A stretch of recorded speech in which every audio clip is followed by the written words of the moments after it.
Hello, everyone. Welcome back to another episode of Teach, Sleep, Repeat. My name is Dylan Price. And my name is... You all right? Oh. You said your surname and it threw me off. I'm trying to build a personal brand. Dylan Price. My name is Dylan Price. And my name is Hayden still. My surname's not Still. I'm just Still Hayden. That's a long name. My name's Hayden Still. My surname's not Still, but it's just Hayden. So for sure, Mr. S. And we're back with Mr. another podcast episode. Are you still Mr. Still? Yeah, Mr. S, Mr. Still, Stevens. Yeah. I'm still Steve. Anyway, welcome back to another question and answer episode. You, the listeners, have been submitting your questions. Mr. Still, where can they still get the link from to join our WhatsApp community to be able to give us questions to answer still? I feel like you answered your own question there, within the question itself. Classic Dylan Price move right there. Dylan Price, thank you. Build that personal brand. If you go to the WhatsApp community, Dylan, that just mentioned in the question, and join it and use the link that Dylan just mentioned in the question, down below, you can actually submit your questions that we will potentially answer as well. Maybe. Depends if Dylan likes them or not. I'll tell you one of the reasons why I sometimes think to ourselves, maybe we just need to get our names out there a bit more. We went to the Two Mr. P's show a couple of weeks ago, and it was really, really funny. It was really, really good. Well worth going to see if you if it's coming to a town near you in the future. But the amount of people who walked past us and pointed at me and went, "Teach, Sleep, Repeat." I was like, that's not my given name. Yeah, and you got really angry. No, I didn't. You started shouting at him. You did. It was really embarrassing. He was like, "That's not my name." All right, Dylan. They're just fans. Completely fabricated fans. But I agree. Quite often people are just like, hilarious. Which one are you again? We know you're those guys, but we just don't know who's who. Yeah. I don't mind, actually. People shouted Teach, Sleep, Repeat. I was like, yeah, shout it to the rooftops. But it's really good. And if you were there, it was so nice to meet you. It was. Thank you for chatting. It was really lovely. Anyway, we have gone through all of the submissions. We've got so many. Here's the first question. Hi guys, love the podcast. You have really assisted me in managing the work-life battle all teachers have, so thank you for that. My question is, how would you approach senior leadership around staff morale and expectations? Our team are working really well with their new classes since September, and there is a lot to celebrate. However, we seem to be bombarded with more work due to this. It's a really tricky one, isn't it? We've said a lot on this podcast that if you just treat your staff right, they'll all want to do things for you anyway. It's all like nice, but that's not necessarily how reality works, because I can think of some schools right now where they're nice places to work, but still you can't then just expect your staff to just do extra. Mm-hmm. Like people will still then get their back up, even though, I can imagine some head teachers will be like, oh, but I've done these nice things for you. Right. Our morale was really high before and everything's going really well. So now surely you want to do these extra things. Right. And the problem I find is, the bar is the bar. Like, there is just no situation where you can actually just expect your staff to go above and beyond the contract and what every staff member's already doing stuff outside of school. So even when you're the nicest school in the world, as soon as you have any hint of expectation of like, oh yeah, this is so lovely to work here. Do you remember that time where I took you all out for that staff thing? We had this great time, didn't we? And everyone gets this thing, or this lovely loo policy. Yeah, need you all to run a club on the weekend. Yeah. And people are still going to be like, oh, no. Yeah. No. And you're within your right to do that. And the problem is, I imagine this person's feeling awkward about it because they're thinking, well, things are going well, but does that can they take advantage of me now? Like, is that okay to do? Yeah. It's like you've hit the nail on the head. Like, it seems from this question that because things are going well and swimmingly, leadership can look at that sometimes and be like, oh, sick. So let's do all this. Absolutely right. You can be like, well, let's do X, Y, Z as well then. And we're going to bombard them with more because they can clearly take it. It's like that classic example of often who is seen as the strongest teacher might be given the toughest class. You're thinking, what a reward. What a reward for me potentially being one of the stronger teachers in the school. Oh yeah, we'll give it to that person because she's really good with behavior management. So we'll give her the hardest class. Well, you have just kind of signed me off for the year with a really, really tricky class that's going to give me, these feelings of overwhelm and tire me out massively because I have to go above and beyond to do stuff. I think you hit the nail on the head. I always treat it with a bit of trepidation because I think it is different. I think it's very different to these very strict schools you get sometimes, which are, whipping their teachers into line. You have to do all of this all of the time. We all know that's bad. We've called that out a million times. So we have to have more nuance here in terms of, it's obviously good when you're in a school that treats their staff really well. But I get like, I don't know what the saying is, like squeaky bum almost, like, ooh, when it's kind of laughed about and gone, haha, so please do all this though. being applauded for having the correct line in your staff's work-life balance and the morale being great. Being applauded for that is fantastic. And you should say, well done, because it's so easy to go past that. But like you said, that's the line. It doesn't mean then you can go past it again. It should mean, cool, that's where we're working at. The biggest example always for me is like stuff at the weekend. It doesn't matter. Like, you know, at the start of my career, I went to so many cross countries. I went to so many football tournaments. I wanted to do it. I knew it was extra. They asked me. I said yes. But then it got to a point in my life where I thought, okay, the answer is now no. And it could be no for a number of reasons. It was no for me before I had children. Yeah. Because I had a tutoring company. You had me to look after. I had you to look after. I need to make sure you're okay at the weekend. But, you know, and even it could be no because in my own head, I don't want to. It doesn't matter what the because is. But the answer became no. So I stopped doing it. Okay. That's also fine. So as soon as you start looking and going, well, the kids are missing out. Oh, but we're not going to be able to run this thing on a Saturday anymore. No, we're not. Yeah. Okay, is it that important? Is it that important to you? Yeah, it's great. Of course, it's important to me. I want the kids, me personally, I'm talking about now. I really want the kids to get as much as they can. Of course I do. I want every kid to have a lovely hearty meal in the evening. I'm not going to go around and be their personal chef. Do you know what I mean? Like, there is just a point where you just go, something can be nice, but I can say no to it. And it doesn't mean that I'm a bad person. And it certainly doesn't mean that I'm not fulfilling the role of my job. There is no point on the pay scale, whether it's in the main pay scale, the upper pay scale, TLR, whatever it is, there is no point in any of that where you look at your contract, which should justify you having to do something at the weekend. But you're UPS 3. Doesn't matter. You're UPS 3s, I'd expect you to be coming to the odd cross country and running the odd club at the weekend. Yeah, okay, that's fantastic. And you might have come to an agreement with someone where they agree to do that. But UPS 3 or whatever it might be, there's no pay range that says you should be giving up your time outside of working days. It has to be a choice. You might not like that. You might think that's really frustrating. Every single person in the room might think it's objectively better for children to be able to do a football tournament at the weekend. Yeah. It doesn't mean, though, that you just say to someone, well, you got to do it then. Yeah. No, you have to hold the line. Staff morale is important, end of question. It doesn't mean you can then use it against your staff to say, well, remember when we got rid of that marking policy? Yeah, I do. And it was great. And it brought it down to where it should be. Yeah. You can't then say, so therefore bump it up at the week. No. Yeah, it reveals that your line was always way higher than the actual where it should be anyway, doesn't it? Yeah. I've brought you're only doing 3 hours of extra work a week now instead of 10. So those 7 hours that I've saved, I've now I put towards this. It's like, no, sorry. Yeah. The bar, you were trying to get back down to 0, right? You weren't, there's no increase. Yeah. You should only be trying to decrease it. Yeah, it's a tough one. And it is particularly hard when you work in a school that is generally nice. It's really hard to say no. You don't want to let people down. And it's personal at the end of the day. Yeah. Like, you know these people. You work with these people. You probably know the head teacher really well if you worked at this school for a long time. You don't actually want to disappoint them or make them feel rubbish or make them be annoyed at you. But you just have to remember the contract. So how would you approach it then? How would you approach it? Because you're absolutely right. I don't think these are bad people all the time. Who are saying things like, guys, we need someone to do it the weekend. Yeah. They're really good people probably because they're looking out for the kids. But how do you approach that then? Just to answer this question directly before we move on. Yeah, sure. You're in that situation. You're really get on with your leadership team. You know they're good people. And they're saying, you have to do it. Come on, someone has to do it the weekend. How would you approach that genuinely, or say to someone they should approach it? If it was that exact example of the weekend, I'd say, basically what you just said there, I'd say, let's just remind ourselves, someone doesn't have to do that. No one's contract stipulates that we should be working at the weekend. It is really nice, and I'd probably give the same example as you and say, it would also be really nice if we did X, Y, and Z, but we don't have the staff to do that because no one's paid to do that, and we shouldn't be making people feel bad because they don't want to give up their extra time, and I'm not prepared to make myself feel bad. And you could even chuck in, if you really want, I don't think you should ever have to give reasons, but if you want to like really hit home, a lot of people will say things like, so you'd like me to sacrifice time with my own children at the weekend to come and do this? You'd like me to sacrifice time with my own family or sacrifice X, whatever it is that you're doing, to do that and make it real and be like, because just remember what you're asking me is unreasonable. This is not part of my contract.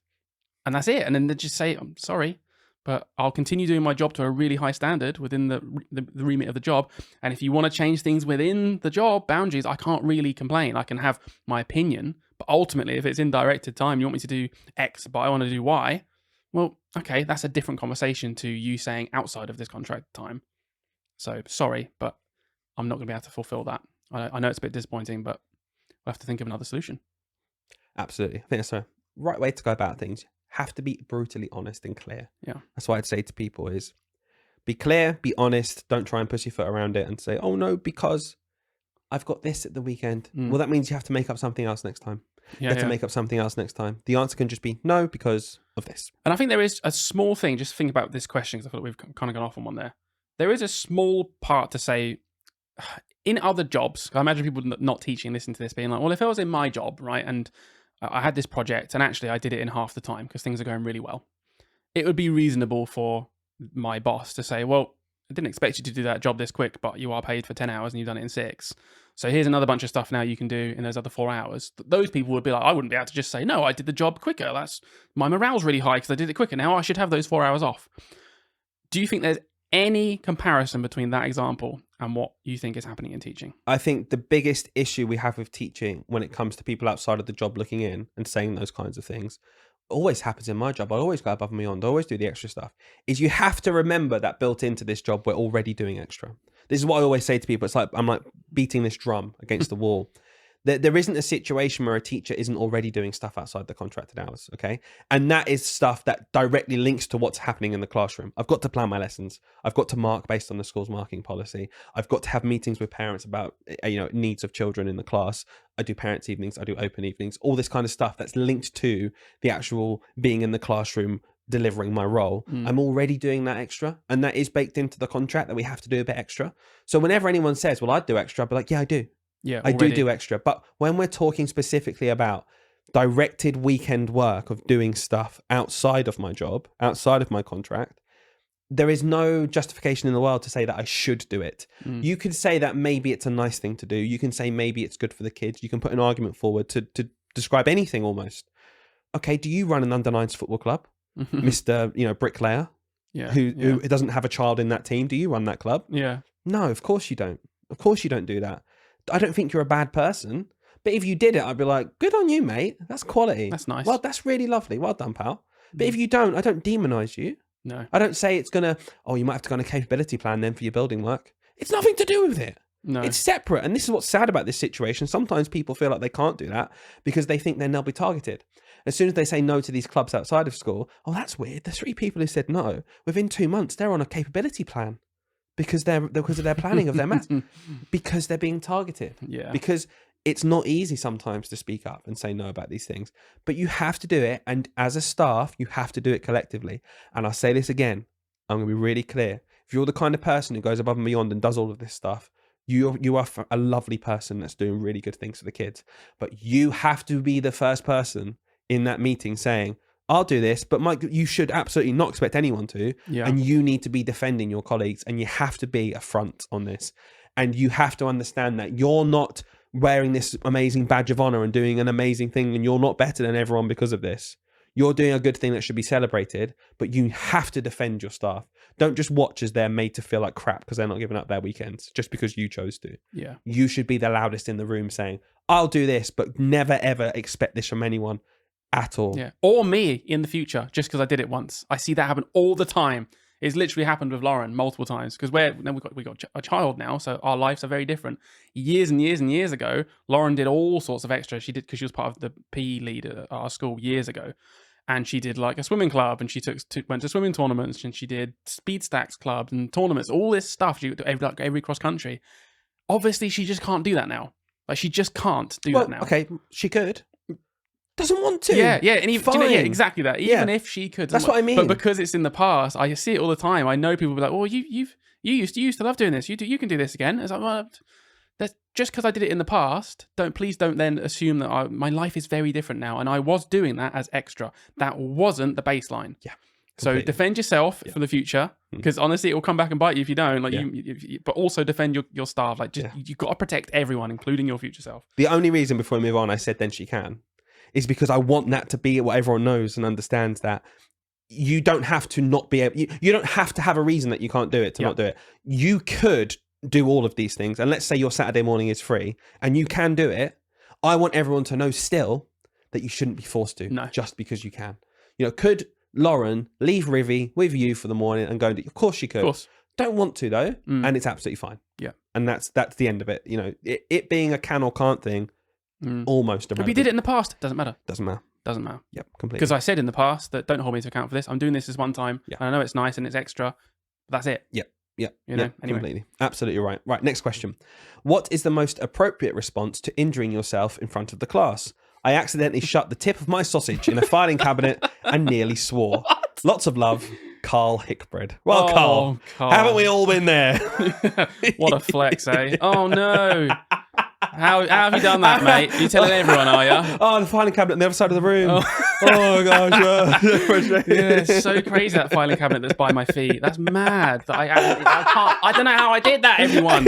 I got it caught underneath his chair. Oh god. It's so annoying. Oh my god. What is the appropriate response? What's the worst pain you've ever had in the classroom, like with the kids there? Can you remember? I don't know. I remember vividly having a nosebleed. It's not pain. Yeah. But I remember teaching and just blood starting to pour what from my did you nose. do? I had to just leave the room and Yeah. get an adult just to stand at the door and be like, I'll be right back, kids. Luckily, I caught a bunch of it in my hand. But it's not a nice thing, is it, in front of your class? I remember the children noticed before I did. Oh, really? So some of the faces I was teaching them, I was like, what do you think? And they were like, you okay? I was like, I'm fine. Just starting to blood everywhere. Yeah, so Yeah. that wasn't necessarily pain. I guess the worst pain I've always felt is trapping your feet when a kid's swinging on their chair. Oh my god, yeah, that is something else, isn't it? Insane pain. Yeah, right yeah, on yeah. a toe or like the Yeah, little yeah. toe at the end. Yeah. And I just want to scream. What's the I think if that was me, I'd be like, oh, now that really hurt, you little. What are you doing? Get out! I've told you 67 times! Oh, don't say 67! Whoa. No, in excruciating pain. Yeah, I think the appropriate response is to completely lose your rag, go absolutely mad, all professionalism out the window. No, it's a tricky one, isn't it? I think if I actually think about the times that I've been, I've had a couple of migraines. Do you know what I mean? Stuff like that, where you think, do you know what, my head is killing me. Not or, quite get your sausage tip No, trapped not in a quite. filing You cabinet. know, I can't say I've ever done that. I vividly remember having to walk like into my cupboard because I was in so much pain from my foot. Honestly, I was like, "Oh, Nick, kids, you crack on your work, please." And I had to go into the room, but like, because it was so excruciating. That's so funny. And yeah, I don't know about you, like I think there's a lot of teachers out there who swearing, like again, people watching this podcast, I get the odd thing. Swearing's like it's actually quite a big part of my vocabulary, like outside of school. Yeah. I swear probably a bit more than the average person. A bit more. A bit more. Quite a lot more. Because, well, the point being, like, it's just what I grew up with. Do you know what I mean? Like, Yeah, it's yeah. just like, I heard swearing all the time.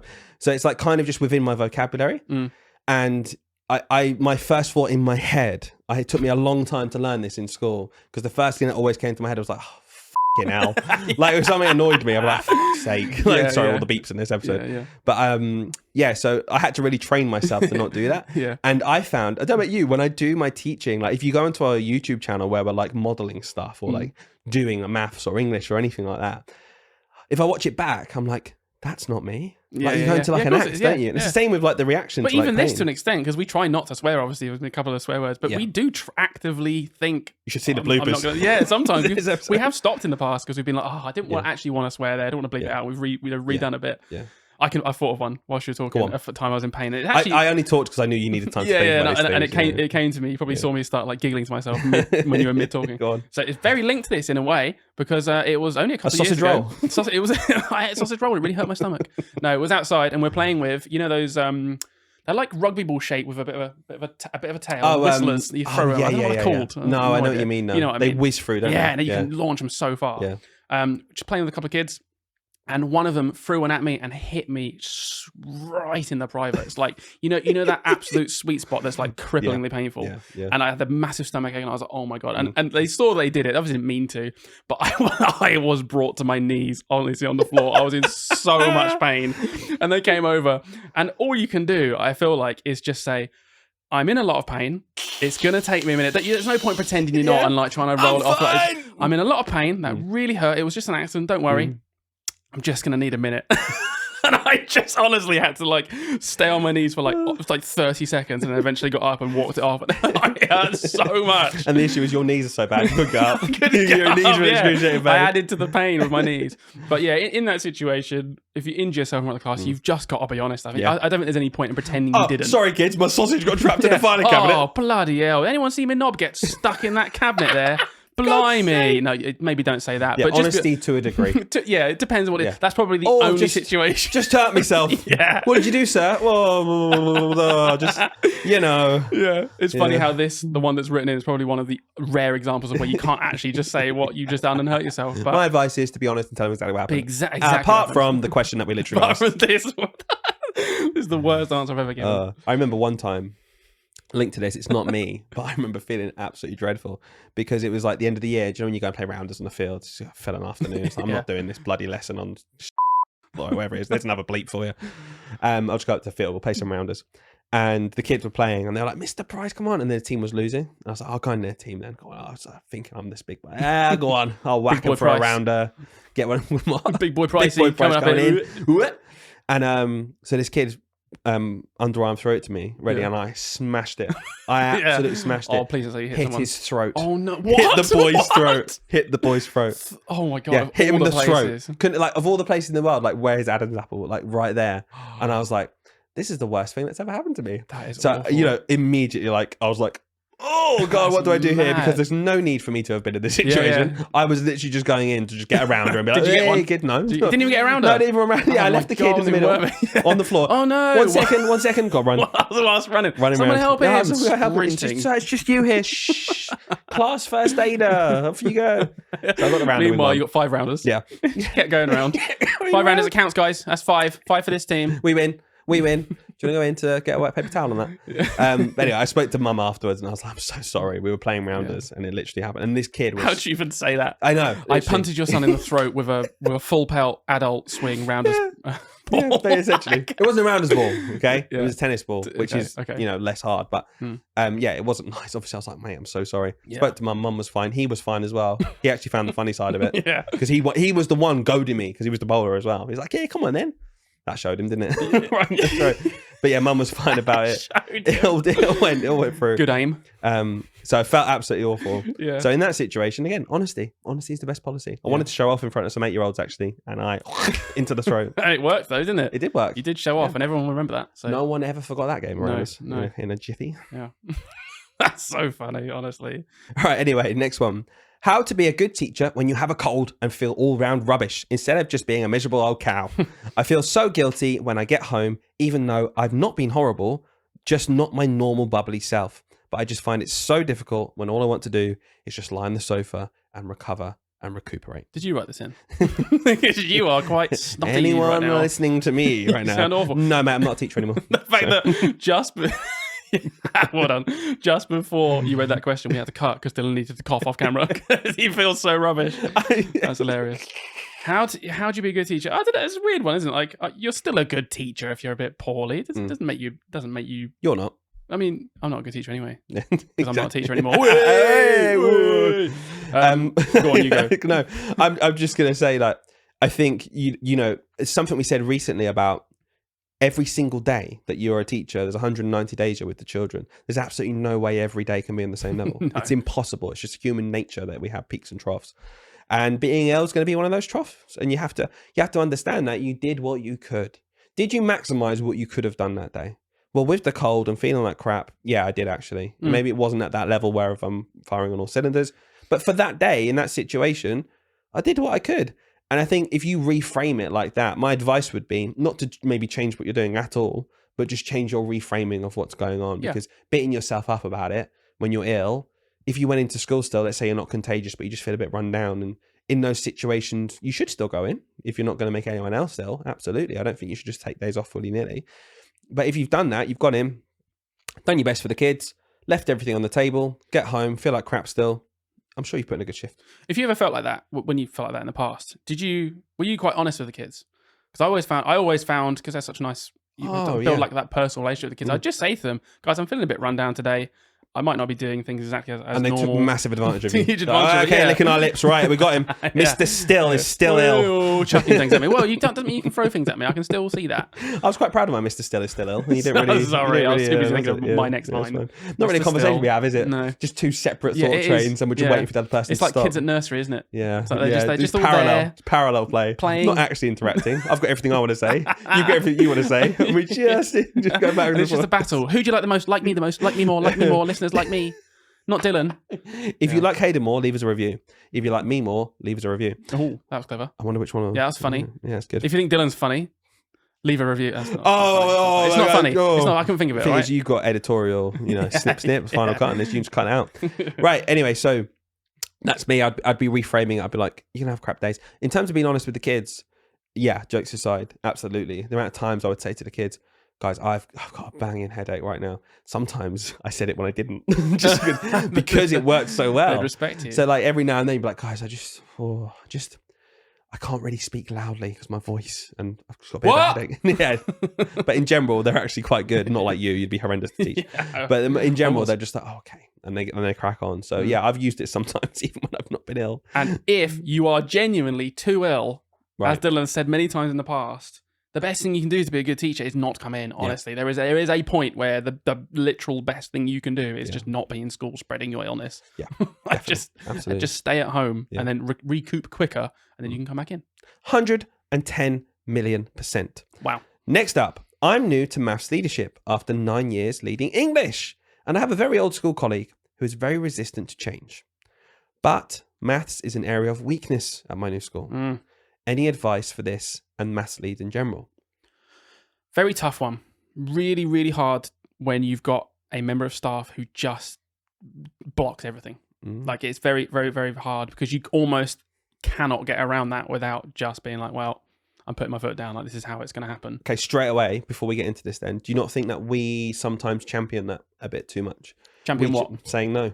How many times have we said, don't just change things all at once, willy-nilly. Don't just do all that. It's going to increase my workload massively. These changes sound like, changes in maths fundamentally will increase workload. We are very big advocates of people being like, say no.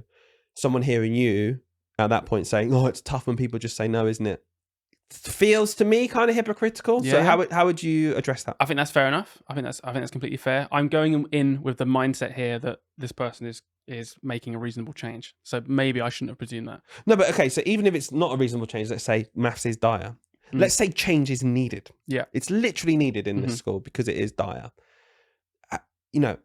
Is change bad then? Like, all I'm trying to coax out of you is this idea of, okay, it's all well and good saying no to stuff all the time, like we seem to champion. But I don't feel like that's our message. No, I don't think so either. So how would you clarify it? Because I think sometimes it can come across like it would be very fair for someone to say, well, you guys always say no. Yeah. Why are you talking about colleagues like they're blocking stuff, like they're bad? You've literally said to me before, if you're doing wholesale changes, then just hold your horses a bit. Okay. So just on that then, how are you framing this straight away? Let's be really clear, because I think when we say about saying no and putting your foot down and saying, I'm not going to do this, we are always doing it under the caveat of the change that's coming or the thing that's being asked of you is completely unjustified and unreasonable. Like, and you can point to something and go, this is why this massive increase in my workload will have no impact. So therefore, I'm not going to do it. Or it even does have an impact, but it's alongside 7 changes. And it's disproportional, right? As well. There's two ways of doing that. There's 15 things happening at once, and you're saying, look, these are all great, but I can only do 1 or 2 of these things at any given time. So we need to rethink about what the structure is of how we're going to make this change over time, right? That's completely reasonable. And the other thing is, I can see that might make a slight impact. It will take me 10 hours and it will make 1% difference, at which point I'm going to argue to you that this is completely unfair and unreasonable because it will impact my time outside of the job, completely outside of directed time. And that's when you can start saying no and putting your foot down. I'll be really, really, really clear with that.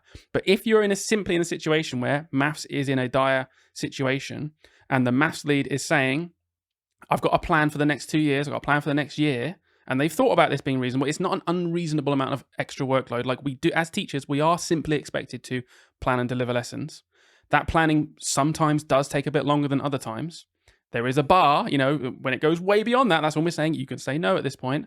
But if it's within the remit of the job, which is ultimately you need to deliver effective lessons to children, that is your job, and the planning is dire and everything about maths is dire so far, as a maths lead, you should be able to say, here's the plan. Here's our school improvement plan for the next 2 years. This is the first thing we're going to work on. I'm going to deliver some staff training, or I'm going to get some training in. I've got some resources here. I've done a bunch of the work for you as a maths lead, and this is what you need to do now to implement this change. We'll review it in 3 months, and then we'll move on to our next step. And someone's just saying, I'm not doing that. Okay, I really appreciate the clarity because that is bang on what I think as well. So that's really clear then. So in this situation, what would you give advice then for these maths leads? Because I think you've mentioned something there about, a time frame. I think giving a really clear time frame Yeah. can help get people on board.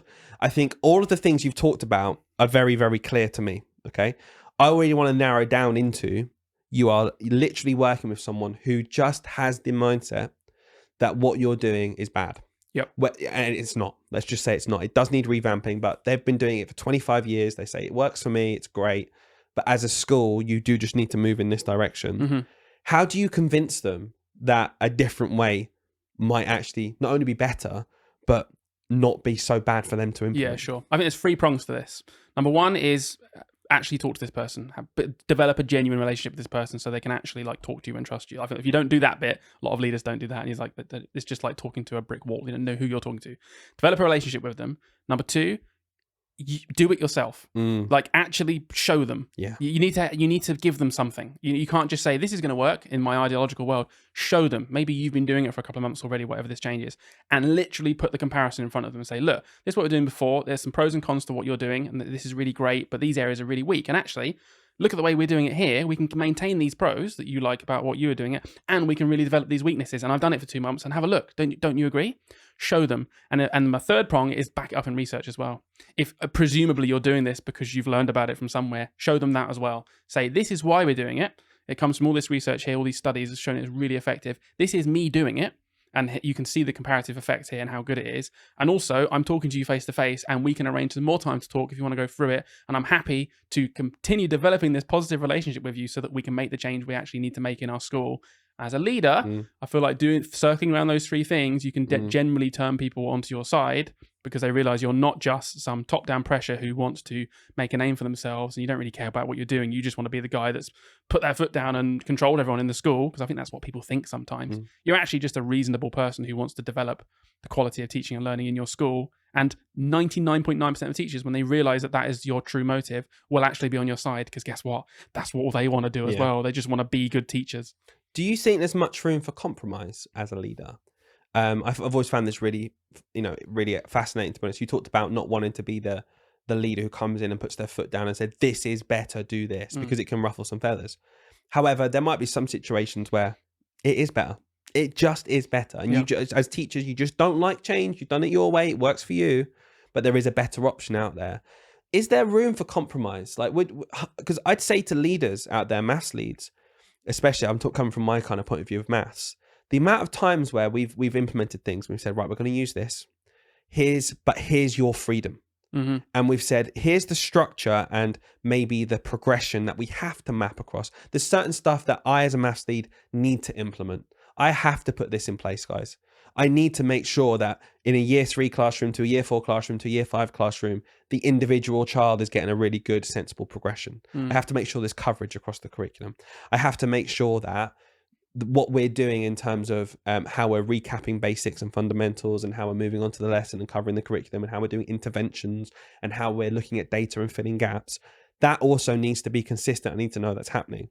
But is there room for compromise then? Because you're coming in and saying, this is better, this is better. Should we be still building in, and as a leader saying to staff, but do you know what? If you feel the need to do this, then do it.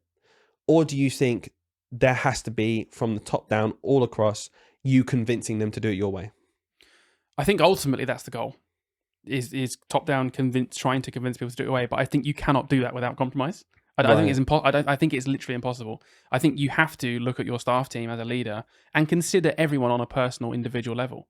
There just will be some people, and there's so many reasons you could go through, some less valid to some more valid reasons as to why someone might not be able to take on that workload right now, or might not even just know how to do it. But not even workload, literally fundamentally what you're doing. Ignore workload for a second. I'm really pushing in here on, I think as a leader, a maths leader, the amount of times someone said to me, oh, I do this for addition number bond facts and it really works. Like, can I carry on doing this, please? And I've been like, hell yeah, that's awesome. Like, it's not necessarily what I put forward in my plan, but that's a really good thing that's helping the children improve in that. And you've noticed it and it works well for you. Someone else might say, well, for times tables, I do this with my class because I've got a leaderboard and it's really competitive. The class are competitive together. It's not a school-wide thing. You say do this for times tables, but can I just do that?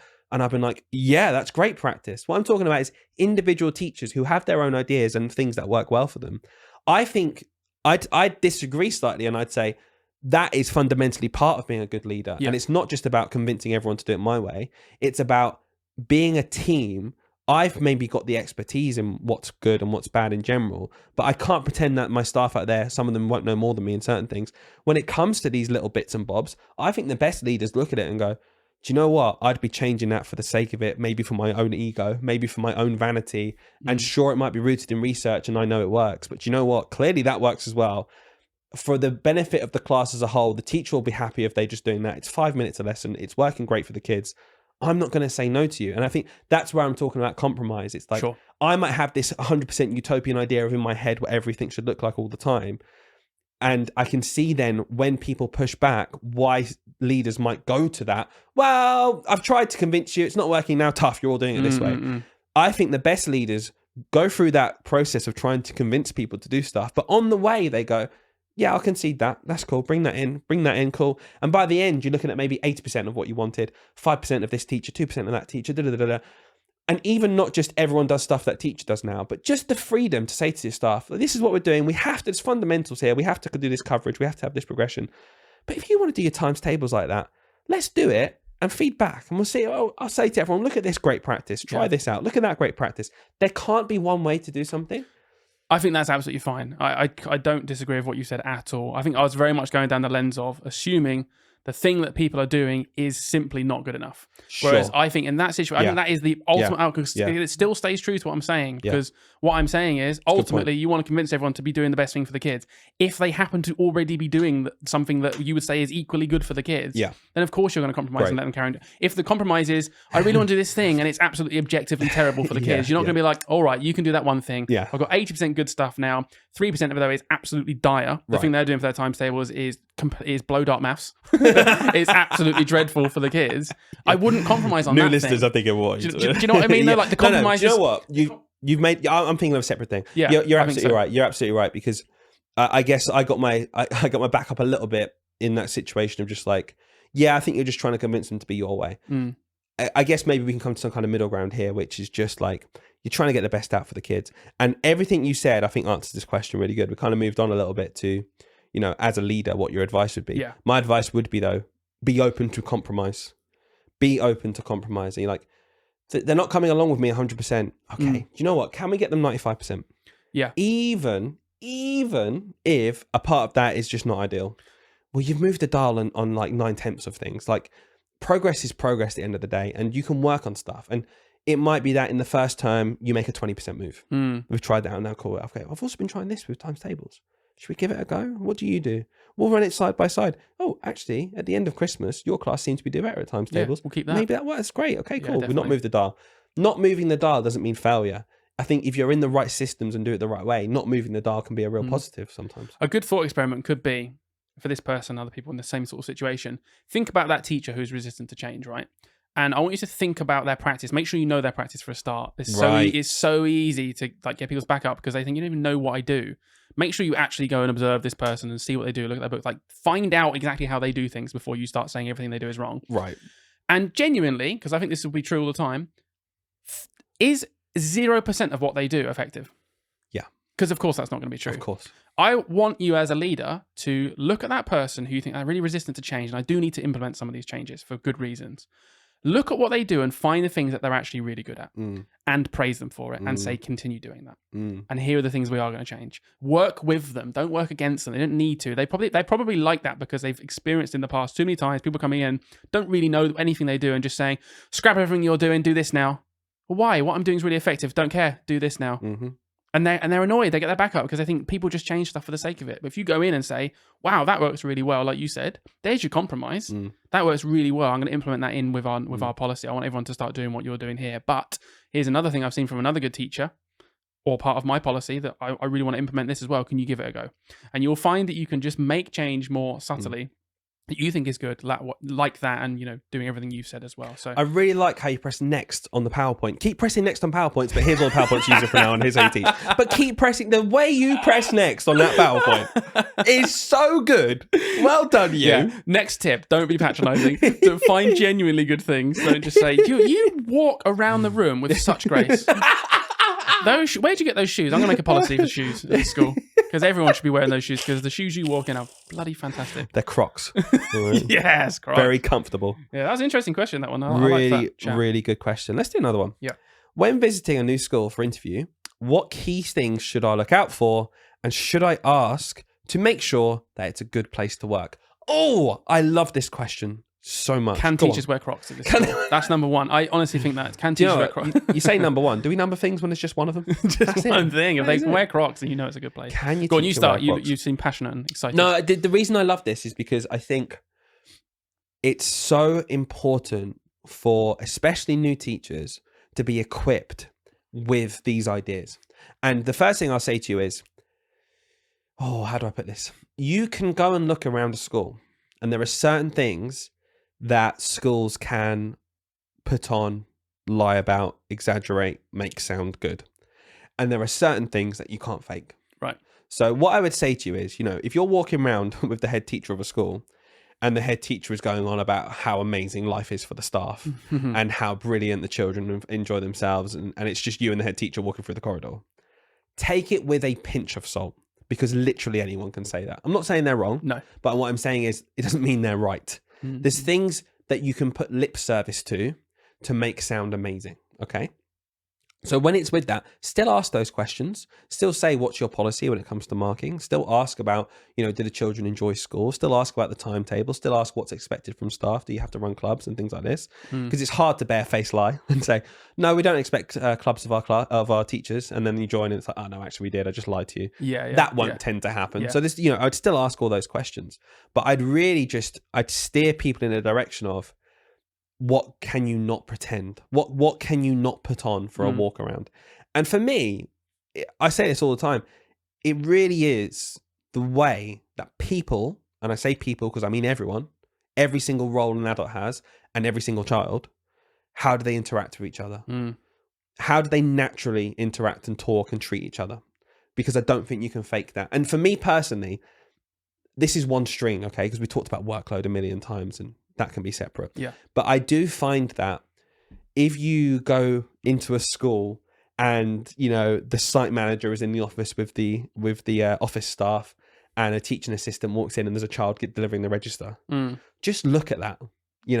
It's small things like the office staff being really jolly and happy with the kids. The teaching assistant saying, "Oh, you're right, mate," to the site manager. "How you doing?" Having a chat. Camaraderie. Just, I really think that is such a green flag in places where, no matter where you are on the spectrum in terms of what you might say is traditionally a hierarchy in a school, does it feel like the interactions between people transcend that? Because you might get really nice conversations between three teachers who are sat together. That doesn't tell me much. It's nice, it's great.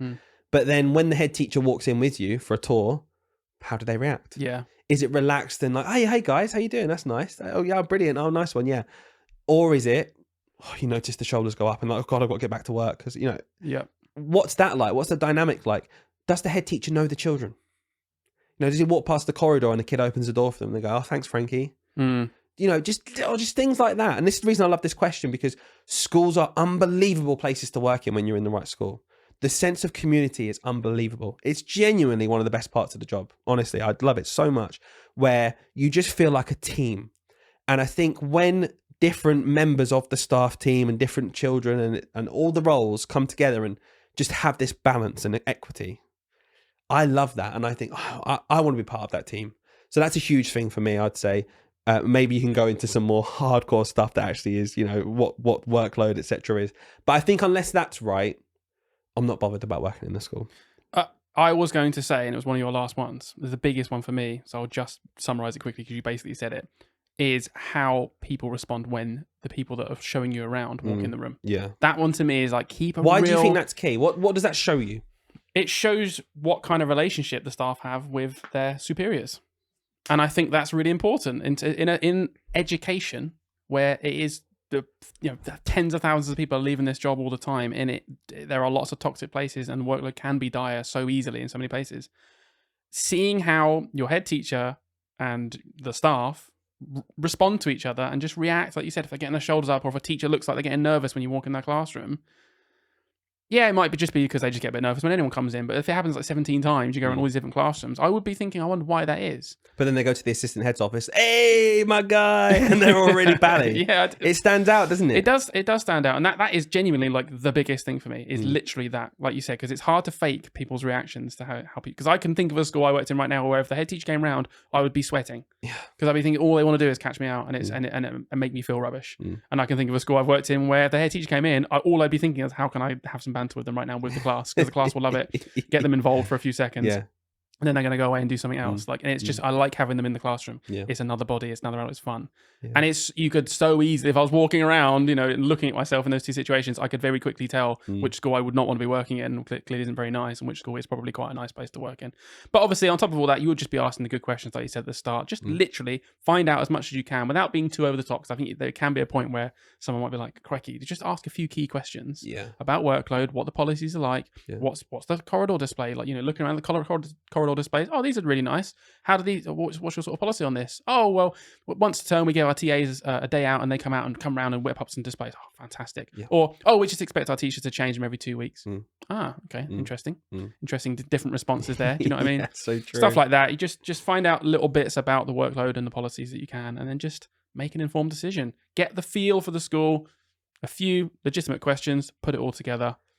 Yeah, and trust your gut. Genuinely trust your gut. And if you get the opportunity, most of the time you won't get this opportunity, so it's easy to say. If you get the opportunity to actually talk to a member of staff, oh my god, exactly what I was about to say. If you can actually not in the little group, and then just being robotic. Oh yes, we love doing this. Gun to the back.